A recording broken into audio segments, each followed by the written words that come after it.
Joining us today is Liza Desya, an artist who specializes in animation and character rigging. She also hosts a Discord server for technical directors, and we are speaking with Liza today about Beep and Tweet, an ambitious animated short produced by a team of students at Sheridan College.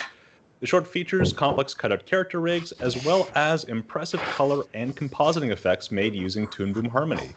Liza is joining us today to discuss the character rigs as well as the compositing effects. Hello, Lisa, and welcome to the stream. Hi, glad to be here.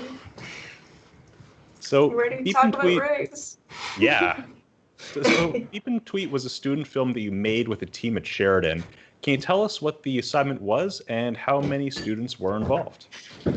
So, at Sheridan College in your third year, the whole year is focused on making a group film with around 10 to 11 students, and all the students get split up into these groups, and you're kind of stuck with them until the end of the year, and you have to make it work. And whether you know them or you don't know them, you have to form this production team and get to know each other and figure it out and design a film together from completely from scratch. And it all there isn't even a teacher specifically telling you exactly what you should be doing with your film. It's all the students have to decide, what the story is going to be about, and they'll only get advice along the way.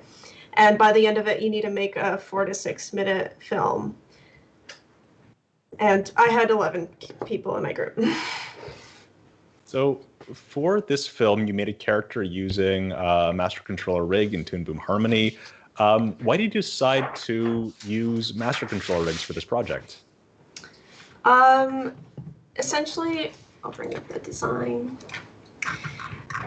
Essentially, Beep was a robotic character, doesn't have a lot of squash and stretch, and he doesn't have a mouth or anything like that. It's just all of his character acting was supposed to be with his eyes and his head thing, and this was going to involve a lot of subtle head animation and a lot of rotation and kind of a lot of expressive acting just through these really simple elements and stuff. And we kind of had, this is something that I think I drew, where lots of head turns and stuff like that.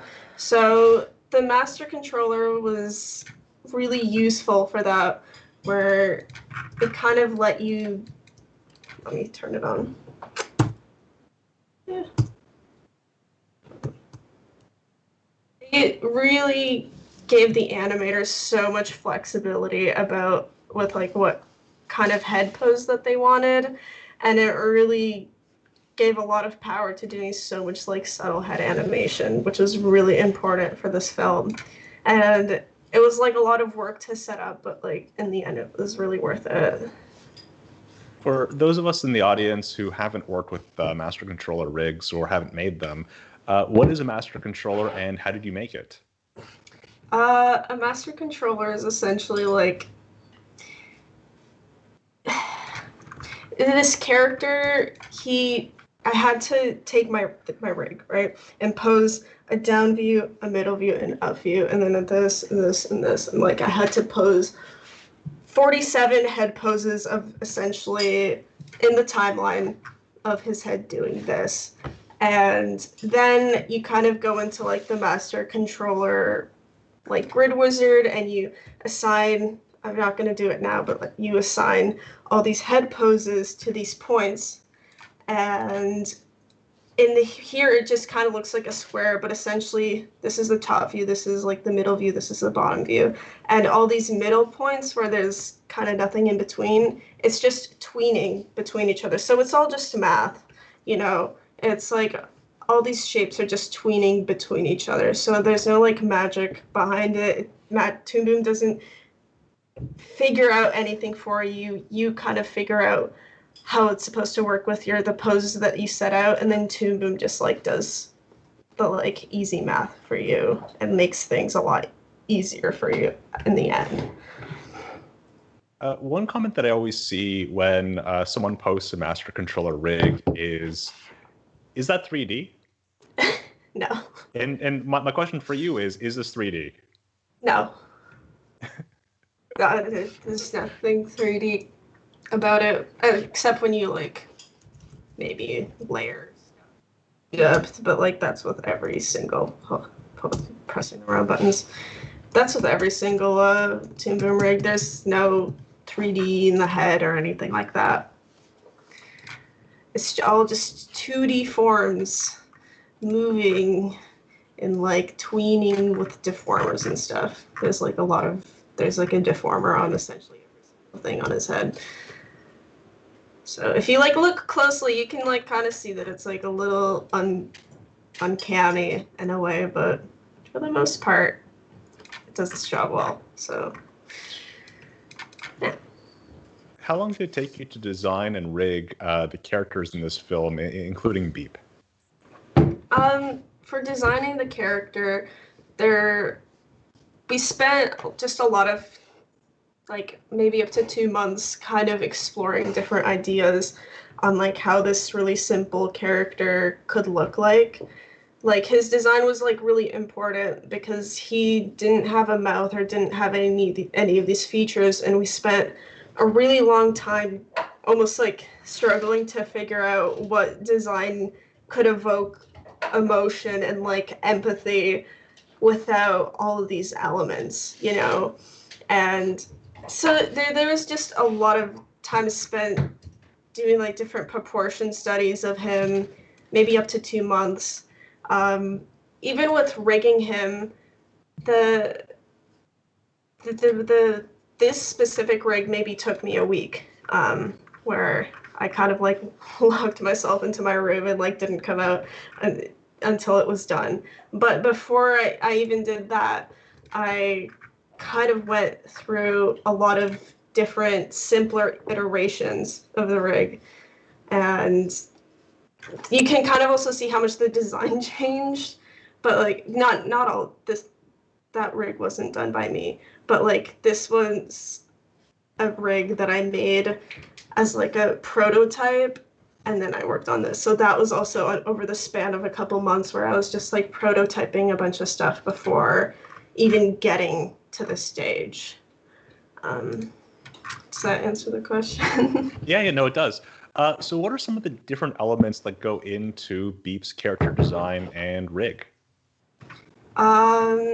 Design elements, or just rig elements or design elements? Sorry, I didn't hear. Let's do both. I mean, like the eyes, I guess, are kind of a big one because like a lot of his expression is kind of just through eyelids, where they kind of act as like eyebrows and eyelids at the same time. And like they also, like his eyes also sometimes kind of do this thing where they're like different sizes to show distress. So like his pupil size is also a big part of it. He has one leg because we didn't want to animate like walk cycles, and it was really as simple as that. We just really like didn't want to think about like legs at all.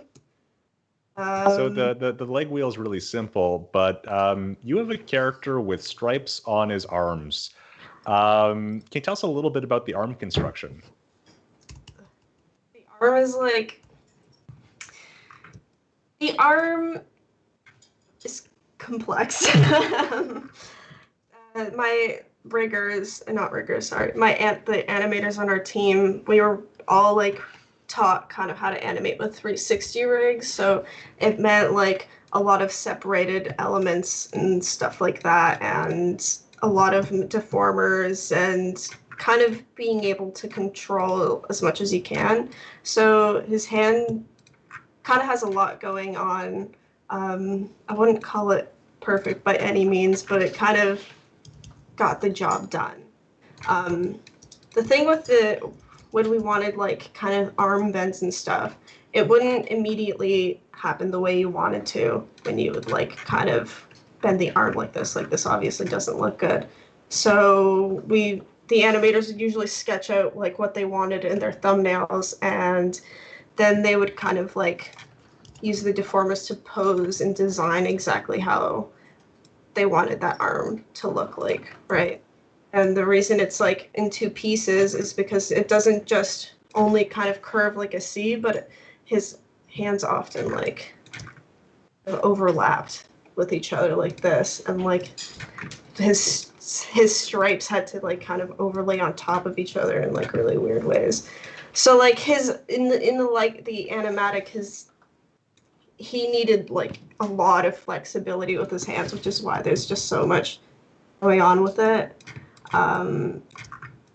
There's Can you like go back also to the pose where his hand is pointing towards the camera? yeah, there's like a lot of stuff like this where it's crazy like perspective stuff, and this is when the stripes really came in useful to be able to kind of tell how those forms were looking. Like, it took time to pose out these hands, but it also kind of forced the animators to really design the hands, you know? Sometimes when you like rig an arm so simply where it's just one curved deformer in the middle of it, you kind of just curve it and you settle. And I didn't want anyone to settle. I'm like, you're not allowed to settle. It has to look good. So, and what kind of made up for, you know, these complex hands is the fact that I actually managed to get copy pasting between the limbs to work, which isn't usually the case. So usually his hands would be doing something kind of similar to each other, like this, where he has both his hands up here.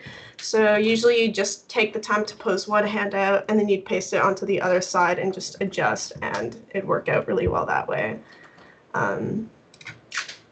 Yeah, the getting your hands to like copy paste between each other is like a lifesaver. I would definitely recommend it.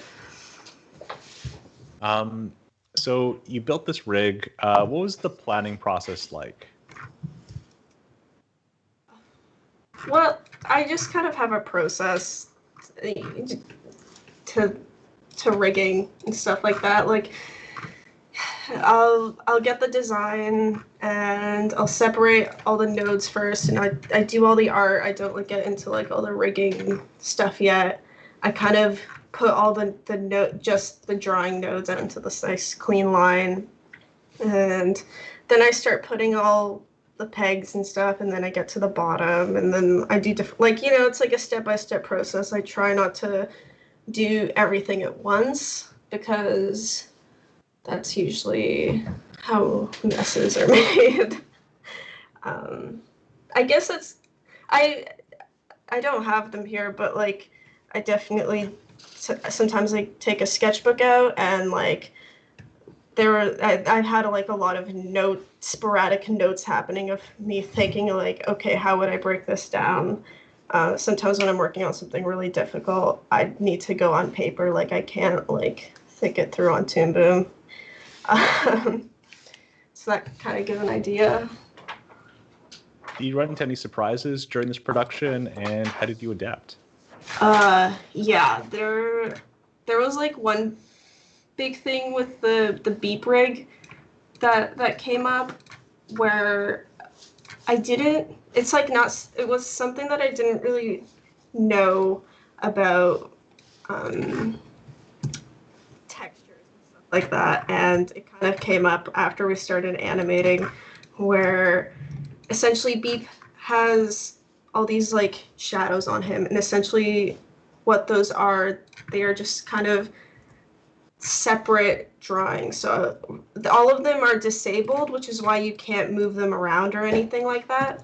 So I'm gonna undisable it, right? And I can look at it, and it's just this blob with the shadow, and it's all the shadows are here in the palette. And so when it's not disabled, I can extend the exposure as long as I want. When it is disabled, you can't like extend your exposure in it. So the animators would have really, really long scenes, and you can like see it here.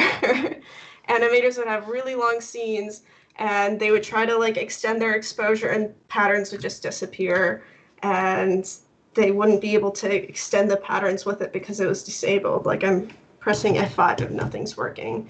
So we kind of had to go into scenes and manually like undisable stuff and like extend it and then redisable it, and we'd get like work that was said that was finished, but then we'd like see like a pattern like blip in and out of screen, and we'd had to like spend time troubleshooting that. And like that was like, it's not the worst issue to come up, but it was like it was definitely a surprise. Like I had to like fix a lot of things after that, but now I know and I'll never forget. And I'll never make that Was there any other mistake feedback again. you received when you gave the rig to the animators? Yeah, I mean, there were a lot of things that I kind of tried to simplify in a way, and they'd come back and be like, I want more control. I want to be able to move this more. Like, I think the fingers kind of just had normal curve deformers in them. Kind of like, their deformers looked like that or something. And they're like that, and they're like, I think someone was like, we want more, like, an entire, like, envelope deformer on it. And I was like, okay. Like, I know a lot of animators prefer like simpler setups, but just because of like the teaching that we got specifically and like the way that we were taught, a lot of us kind of had a 360 mindset where it's less drawing substitution based and more deformer based, and that's just something that I had to like work with. And you know, you want to give the best tools for your animator specifically, not just any animator. So I was like, I gave them anything that they wanted, if I could, if it were possible. So, Beep is one of the characters that you rigged for this this short. Let's talk about Tweet. Tweet is right here. She's like smushy little like character. She doesn't have a master controller. She's a little bit different than Beep in the way that she kind of has a slightly different shadow setup, in the way that all of her shadows are animatable, because it was like really important for layering and for clarity and stuff, for her to have like really adjustable shadows and stuff like that. And she kind of has this like weird line thing happening here, where she has like this line, and but like I think it's also cut into like the gradient on her arm, so that the line also kind of disperses into her skin or fluff or whatever, so it's not very sharp, so it doesn't look as rigged. So she kind of has like some interesting line work rigging things going on as well. Yeah, like it's not too much different. Like it's mostly just like a big design difference and stuff like that, and a few more controls on different things. She also has like one drawing substitution for humongous eyes. Yeah. Oh, wow.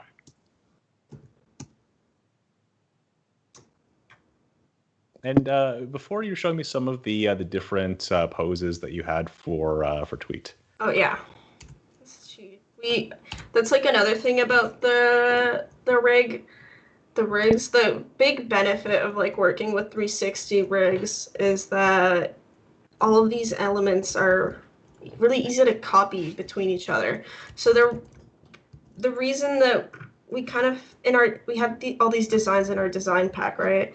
And we kind of posed them all out before we even gave them out to animators and stuff, just so that they would have things to copy from. Like, say like someone really wanted that specific wing shape, it would really be easy to kind of grab it and like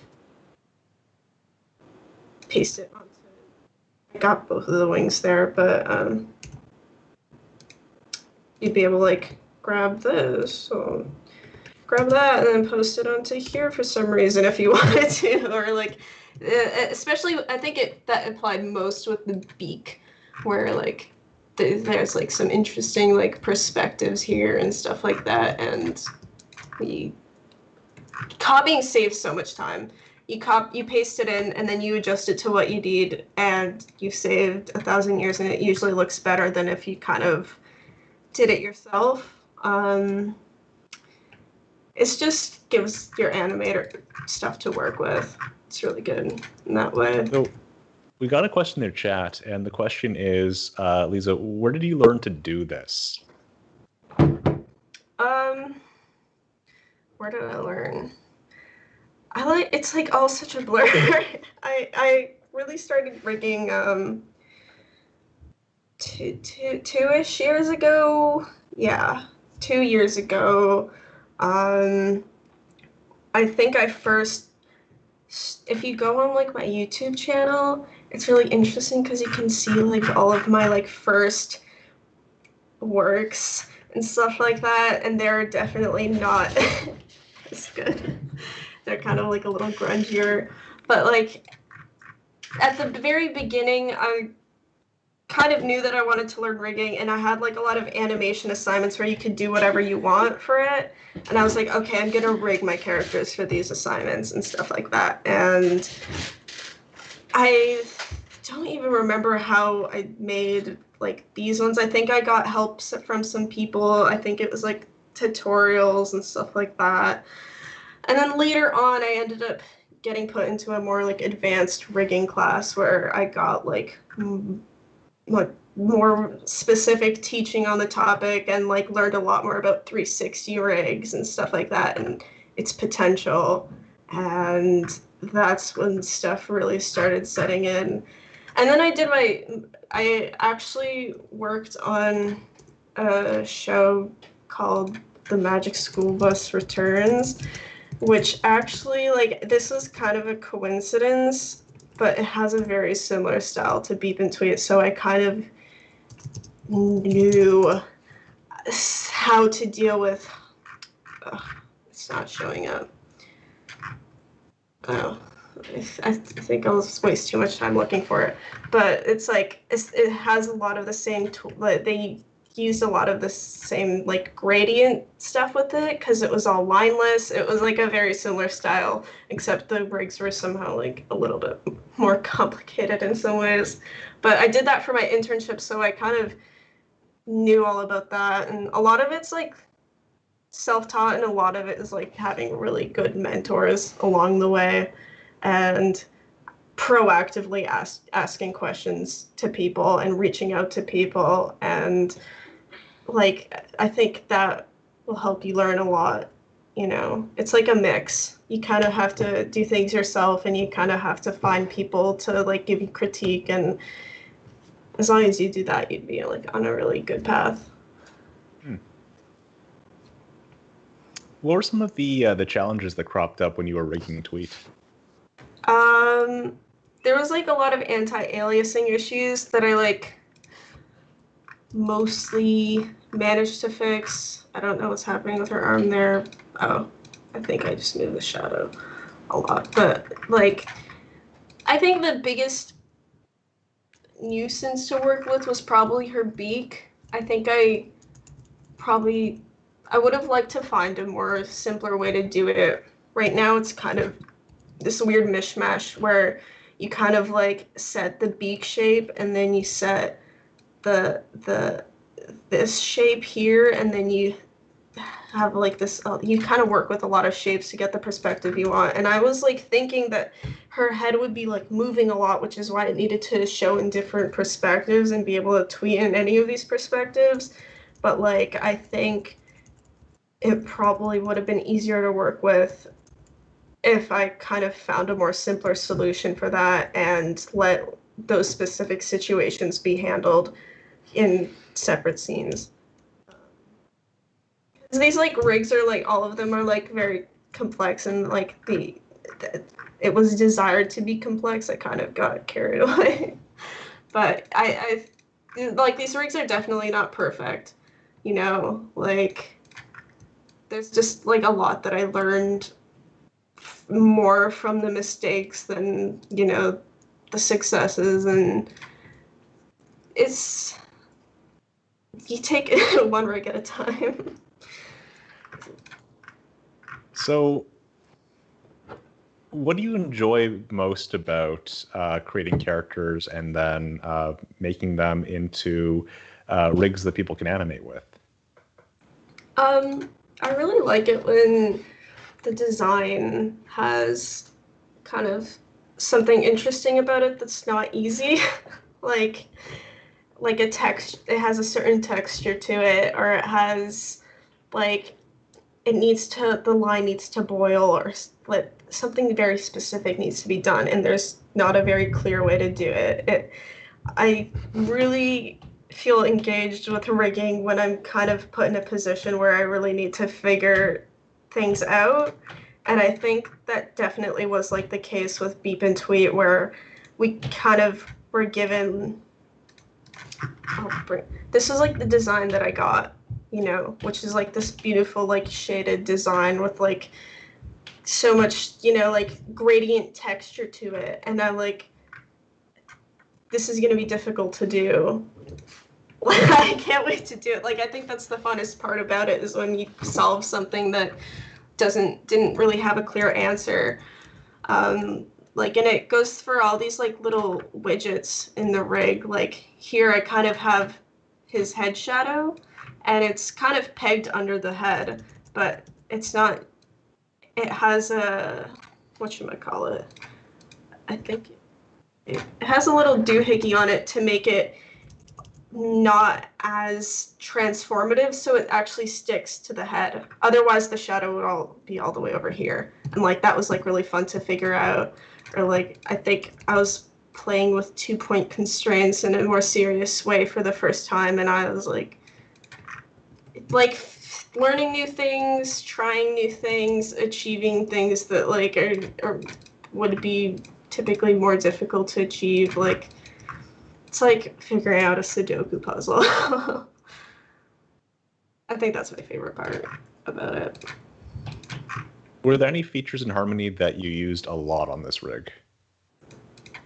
I don't know, the entirety of Harmony.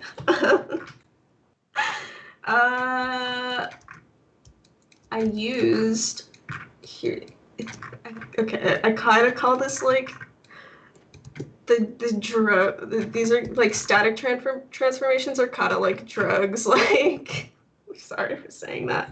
Like it's essentially when you're building a rig, you want everything to be able to reset in like its like basic form and stuff like that. And if you like say I built these arms, right, and they're like super complex and annoying.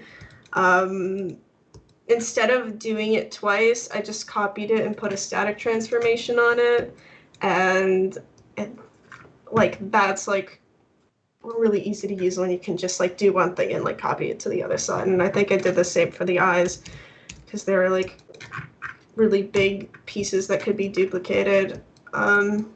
So I think I got carried away with it a little, but I love static transforms. Some people agree with them or disagree with them. I agree with them. I like using them. What else? Lots of compositing nodes and stuff like that.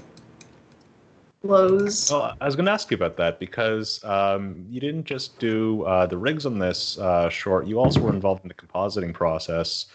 How did you think about adding elements like rim lights, blurs, and glows to this character?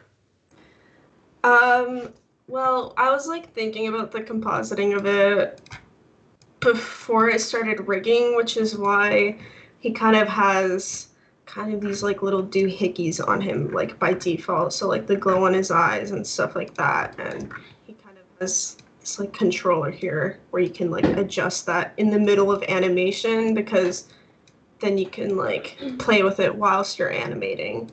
And I also kind of put the rim lights into the rig like this, so that it kind of looked a little more designed in a way.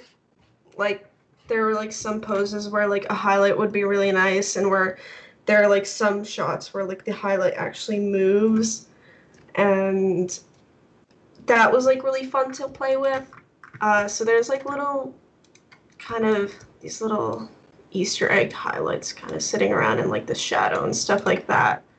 I think the only downside to that is the fact that animators would actually forget about them sometimes, and you know, and it was also a little bit harder to edit in the compositing process after. So that's kind of something I discovered, you know, when it was like too late, when it's like something I didn't really anticipate, but I kind of like learned from that, I guess. Like I'd like to find like a better solution to that next time. And when we, for the actual compositing process at the end, it was, because Beep is almost like already so cleaned up, it was mostly just maybe adding like gradients to some like plate, like to, maybe to the background or to some effects and stuff like that. Like there wasn't much work on like compositing extra things onto Beep himself because he already looked so polished, which was like a huge benefit.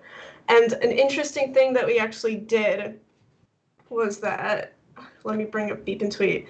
So Beep kind of changes color all throughout the film, right?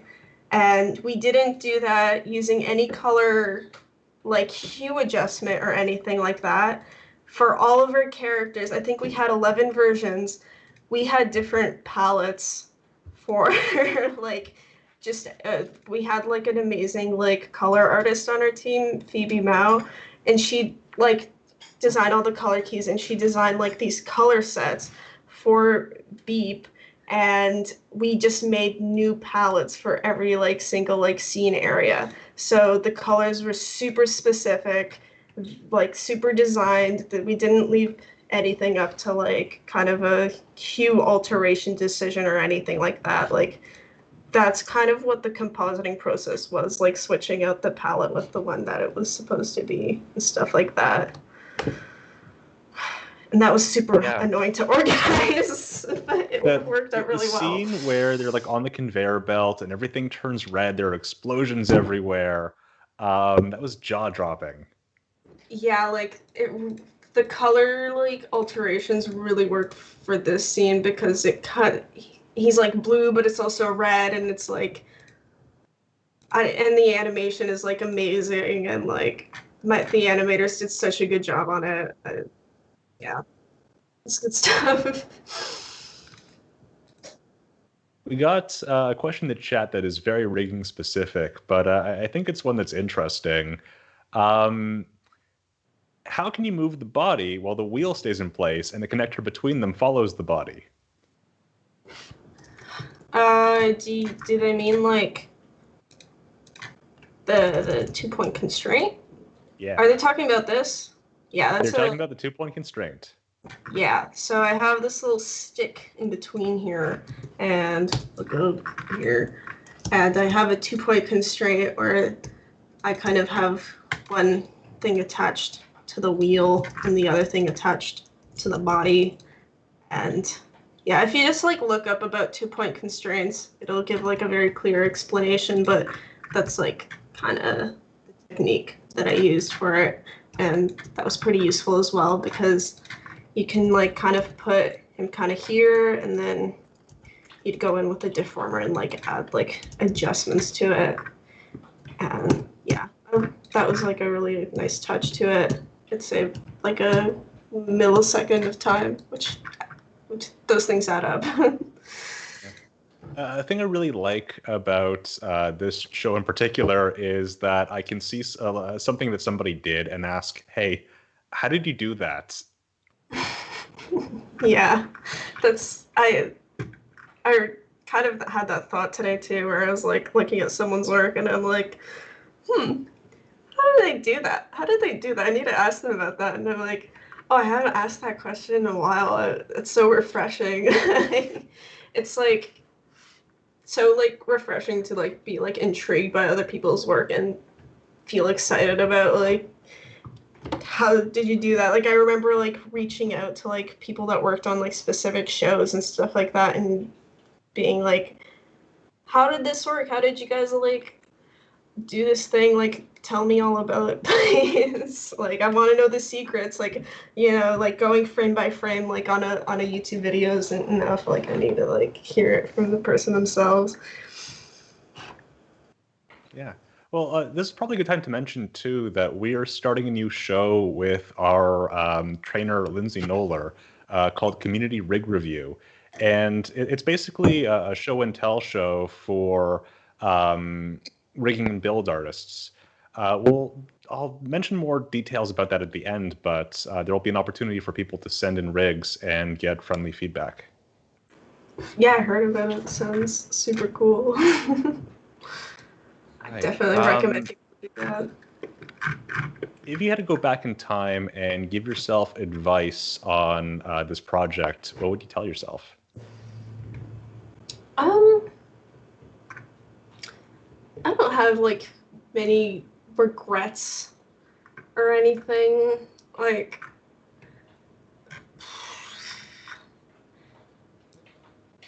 maybe about the shadows that I mentioned, extending them on the timeline or whatever. Like, in the end, this rig was made. I spent a lot of time making it very specific to the people that were on my team, and like that ended up happening, and it ended up working out really well, I think. And even if things weren't like absolutely perfect or whatever, like I think the learning part of it was just, I look forward. I like looking forward, not backward as much. I guess the shadows would be my best answer for that. Fair enough. Okay, so more broadly then, do you have advice for students who want to make character rigs for their own thesis films? My best advice would be for like anyone working on a rig for any project and they're just trying to learn, don't be afraid to start from scratch. Like, if you're like in a learning position, usually the first rigs that you work on are kind of messy learning experiences and not super refined to what you actually need. And the best thing you can do for yourself is probably like trying once and not being afraid to like restart and try it again. And like from personal experience, like redoing a rig or every time you do a rig, it'll be faster. Like if you get quicker, you get more comfortable with it, and it turns less of it becomes not a disorganized mess a little bit more, and you know solutions to problems more. And if you really care about like the result of what you're working on and you want it to look good, then like don't be afraid to start again, because you can learn a lot from doing that. Yeah. We got another question in the chat about beep. Is the rig heavy? And did the gradients affect the performance and harmony during the animation process? Surprisingly, wasn't the worst. I've opened up other rigs that seem a lot simpler, but are way heavier. And like performance-wise, like stuff that I can't even like open on my computer without stuff crashing, and like I animated this little thingamabob today, and nothing was moving slowly for me. I have maybe like a $800 PC, which isn't like the biggest gamer setup that there is, and we didn't really have too many issues running it on the school computers. Like I didn't really ever get complaints, except for like people that had very like kind of cruddy computers or like little laptops. So Toon Boom in general doesn't usually work super great on those, but like surprisingly not the heaviest thing in the world. I think it got really there's like this one scene though where we had like maybe 11 robot. It was for the first scene. I can bring it up. Like it probably had like all these like robot rigs and all these boxes and the conveyor belts, and like they're all doing their own animation, and there's even like robots in the background there, and like a bunch of and camera moves make it like the whole scene like super laggy, and like this scene was super like heavy to work on, but for like normal scenes like it wasn't as bad. So not as heavy as you'd expect. Yeah. It's funny. The thing about background characters is I hear people say things like animation can do anything live action can do, and that's true. But maybe go easy on scenes with a lot of background characters. Yeah, I mean, I was the one that worked on the scene. It was like kind of worth it, but it's kind of like we really only let a few scenes have like background characters and stuff. This one was super heavy as well. Like it's like these like things moving. Yeah, it's nicer when there's not as many background characters, but you kind of have to make it work and like do it anyways to kind of sell the story that you're doing, or else Beep would just look like he lives alone in this like factory, and that's not what we were going for. So yeah. What was the response to this film like? I think people liked it. A lot of like good comments of people feeling their like hearts all warmed up by these like two little cute characters and stuff. I think people really ended up enjoying it.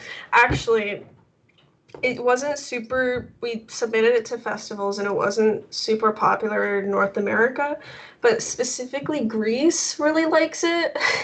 There's a lot of festivals in Greece that accepted it, and I think for some reason Europeans like this film more than North Americans, because I also showed it to my family who's like full of Russians and stuff like that, and they really liked it. So I don't know, maybe it's a taste thing, but yeah, the response was good.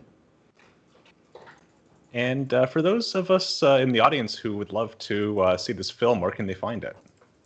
It's on YouTube. I think there's a link here. It should get posted in the chat or something like that. But there's like a link to it. We also have an Instagram for Beep and Tweet where we kind of like post different stuff about it. Yeah, it's pretty easy to look up as well. We got a question in the chat that it's a long question, but it's a good one. So why did you decide to get so involved in the online animation community? You're in Toon Boom's Discord. You created your own Discord server. You post things pretty regularly. What do you like about the community, and what brought you there? Well, it all kind of started when I was looking for people to help me, and I couldn't find anyone. The Toon Boom Discord didn't exist. I think at the time I was learning a lot about Toon Boom scripting and writing little plugins to help automate stuff, and I was like learning about like more complicated rigging stuff as well, and I like felt alone, and I only had like a few teachers that kind of knew what was up, but I'm like, there's nowhere to like build knowledge. When I Google stuff for this, nothing comes up, and I think it's better now, but for like the very specific things that I wanted, there was no one to ask advice on that for. And I think I asked on the forum to like, can we make like a section for scripting and technical stuff, and I think it was under construction, so it was like not yet. And I'm like, okay, I might as well make my own. Like, Discord servers are super easy to make. I'm just gonna make one and put the link on this like this forum post, and if people want to join it, and there's like 2 people that are like agreed with me, and I'm like, we can have like a party of 3 and like talk about 2 of them together. Like, And like it kind of just escalated from there. Like it started as like a super small group, but where is it? It started as like a really small group, but it ended up getting shared with like a lot of different TDs and riggers and people who like really wanted a community as well. And it was like, I don't know, people were talking and it was like really awesome, and it felt really good to kind of help bring those people together. And all these people are so much smarter than me. Like, so I was like looking at, like, it was like a lot to learn from, and I really like met some really smart, like really awesome people on it. And I think after that happened, like Z found our server, and I think Derek joined it, and then after that, like the Toon Boom like community was made, and we kind of it kind of happened where like everyone from my server also like joined the Toon Boom server, so it's kind of like this weird mishmash. We were like in between stuff, and the Toon Boom server kind of got a lot more like beginners and stuff like that, and it was like really nice. Sometimes they'd ask questions and I actually had answers for them for once, so it's nice to like actually find people that I could help more. Like I really like it when people like come to me being like, can you critique my rig? So I'm like, yay, I can get to look at people's stuff and like get feedback. Like I enjoy doing that a lot. If you want me to look at your rig, I'll probably look at it or something. I don't know, it's just fun. At this point, it's like I've gone too deep. Like this is just what I kind of do now. Yeah. Do you have advice for people who are looking to find community in animation online? I mean, the Discord's a great place to start. Like, this isn't like the only animation Discord that I'm a part of. You know, there's like others out there, and like kind of being able to talk to people casually about stuff is really important, I think. And it like removes a lot of barriers, and it makes it a lot easier to ask questions and stuff like that. And I mean, I definitely recommend like the Toon Boom Discord and everything of that sort. Hey, sorry to ask questions out of order, but I know that you had done a quick bit of animation with the rig to show off the different poses and the in-betweens and breakdowns and all of the different steps in the animation process with this rig. So if you want to do a quick show and tell of that, I think our audience would really love to see it. Yeah, so I did this like little baby animation to like promote this live stream today of him doing like a big cheeky thumbs up. And I kind of figured it might be a good idea for me to like, instead of just going in and finishing the animation, I could like copy and paste. Like I'd finish like the posing and then I'd like paste it over and like keep all of my like beforehand progress so I could actually like maybe show it if that interested people to know exactly how this thing was actually animated, because it's one thing to look at the rig and another thing to actually like move it. We had a very specific process for animators and stuff like that, so they would all like start off with like kind of posing the main poses of the rig and making sure that like these poses were like as clean as possible.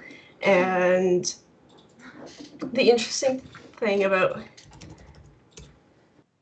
when you do the first main poses is that you'd like tween it, and this is what it looks like usually when you do the in-between tweens. So like you see all these like beautiful head turns and stuff, but this is the gunk. This is the first thing you get when you like tween this, and that's like a big mess. So we really told our animators like make like breakdowns.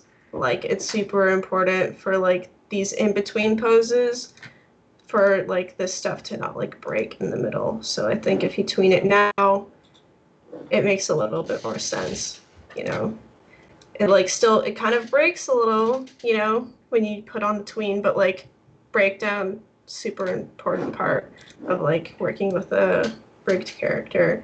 and having like little like follow through and stuff like that. And then the next step is that we'd like tween it out, and we are kind of taught a very specific way of tweening stuff. I know it's not the same for everyone, but usually what we do is like we would want, you know, ease in and ease out. So you'll like drag this key here and like put it here, and drag like this key here and put it here. I don't, it's like a kind of like annoying thing, like that are closer to a key and like bringing it outwards to promote the ease in, and then you take off all the tweening completely, and then it's everything's on twos, and then it kind of tweens all nicely. It goes like shh, and like so on this step you kind of get these things breaking right. So then you can go on the individual frames and like clean stuff up manually. And then that's when you get to like a mostly cleaned up version of it. Yeah. And then the funnest part comes at the very end, where you kind of like go into something like the hands and stuff, and you like key nudge, which is like super fun because then it's like really, really easy to put in like offset and stuff. So I nudge this over by 2 keys, and then the hands are kind of like moving at a different timing than the rest of the body, and that adds like it's like little flourish. It's like adding a little icing to the cake. You know, it's not super obvious, but it like really is what helps keeps things alive. And in this case, I think I like put offset on the hands, and I made like one thumb come up first and then the other. So it's kind of like, you know, because it's not super natural to go like this, you know. And then I also put stuff on the head because it's this magnetic floating thing, and it wouldn't, you know, it kind of bounce a little bit after and stuff like that. If you understand animation, then you kind of understand what I'm talking about. But that's kind of like the process that each animator would take to get to a cleaned up scene. I think there's like a lot of misconceptions with animation where they think, you know, you'll be at this pose and then you tween it and then it's like perfect. No, not the case. There's like a lot of cleaning up in between, and like, yeah, no matter what rig you're working with, you're always going in like into each frame and making sure that it's like adjusting things as you go. You know, the rig in betweens do not do all of the work for you. Yeah, it's interesting you say that, because I think a lot of people who don't work in cutout animation assume that the rig does everything and don't understand that there is a lot of manual posing that goes into a lot of the frames. Yeah, it like the benefit of the rig is the, you know, kind of when you're in this situation here and you have the base, like it does all the like basic thinking for you, but then you have to push it. You know, you'll only make a really good animation with a rig if you take the time to push it, and that only comes with like a lot of practice, and comes with like a sense of control over your rig as opposed to the rig kind of controlling you. And usually when you start, the rig controls you, and then you learn to control the rig. Yeah. Hope people find that interesting. Yeah. So we have about 5 minutes left, so I want to just ask one more question from the audience, which is how much does animation experience play into being really good at building rigs? Oh, it's like everything. You like ask any rigger. The best riggers are always really good animators. Rigging is not about really knowing what nodes do, or knowing how pegs work or anything like that. It's about making decisions, you know, like every like little thing in a rig is kind of like a decision on how your animator is going to use it after. And like how can you like cook a meal if you don't like know how to eat? That's a terrible analogy, but like you have to be your own audience for like the rig that you're building. Like if you kind of only know the technicalities of it, you'll kind of just be basing things off of what animators tell you, and like that there is always going to be a limit if you're not like as good at animation, which is why I'm trying to like get better at like I'm focusing on getting at better at animation right now, not really worrying about rigging, because I know that I'll be a better rigger later if I spend the time doing that. Like it's like everything, you know. What if you're an animator, once you get past the technicalities, you can be an amazing rigger. Yeah. You'll ask any rigger and they'll give you like probably the same answer. So, Liza, thank you so much for joining us today. Where can our viewers find more of your work? I have a Instagram where I post a lot of stuff. It's Liza Desya, which is just my name. And my Twitter is also the same thing. And I have also a website if you're like interested in making a portfolio for rigging or stuff like that. You could, I don't know, reference Spine or something. I don't know. It's not the best. I still need to work on it, but there's like kind of stuff happening here.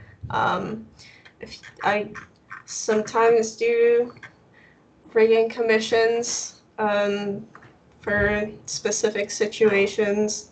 If you are interested in my work in any way, I have an email here. You can find it on my website. I'm mostly focusing on school right now, but I don't know. Who knows? All right. Yeah. Well, thank you everyone for joining us on today's stream. Next week, we'll have an art stream hosted by Mariev Lassell, aka ZBird Brain, which is essential viewing for anyone interested in doing roughs, cleanup, and all things traditional animation using Toon Boom Harmony. Also, submissions are open for our new live community rig review hosted by Lindsay Noller. If you would like friendly feedback on the stream about an original rig that you built, contact us at community@toonboom.com. Until next time.